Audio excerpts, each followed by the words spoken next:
one of my biggest concerns with Beth is her bipolar disorder, and I've labeled this slide Understanding This Dysfunction.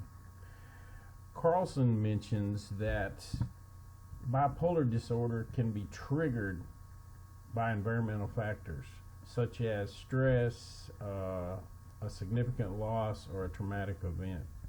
And as I read the case file, I see that her first event happened while she was at college.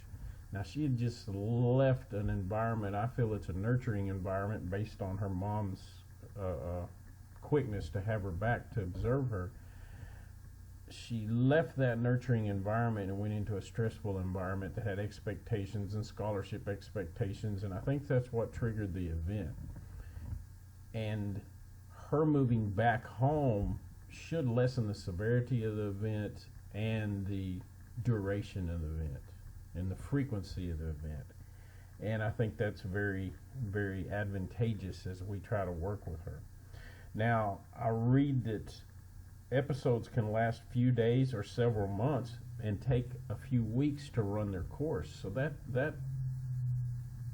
that's concerning to me, that it takes that long for her depressive or her manic state to run its course.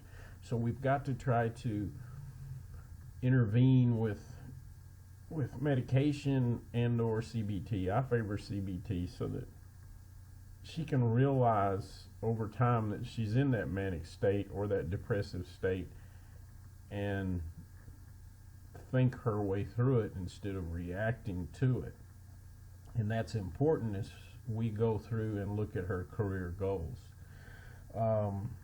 It says Chin, Hunter, and Manji say that it's bipolar disorder is severe and disabling and is hard to treat medication wise. So you got to keep changing treatments. You got to keep moving it around, and that's going to be, a disadvantage. That's why we need to focus more on CBT than throwing drugs at it, because she may go weeks without having an episode and discontinue her drugs, and then we start the whole thing over. So CBT is advantageous. I would like to meet with her psychiatrist, her doctor, whoever diagnosed her, and look at the characteristics, what triggers the behavior.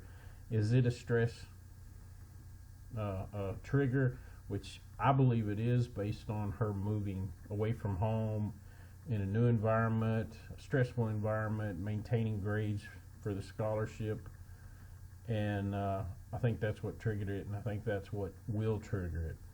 And her lofty ambitions when she's manic, those are obtainable, but we need to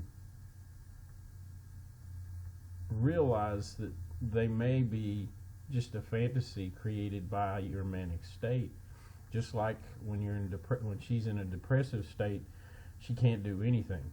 So they contradict each other, and by cognitively realizing that contradiction, she can try to control some of her lofty goals until they can actually be achieved. You got to start at the bottom and work your way up. So that's my main concern. We've got to understand the dysfunction, what triggers the dysfunction, and work through it cognitively to control it, or during that manic state or depressive state, realize that's what your problem is. Not that, I'm incapable, but I have a dysfunction here that I'm working through, and that I can beat this. I just have to think through it. And I think once we understand the dysfunction, then the career choices, the steps, the goals as we progress will be easier obtainable. But first and foremost, we've got to understand and deal with the dysfunction.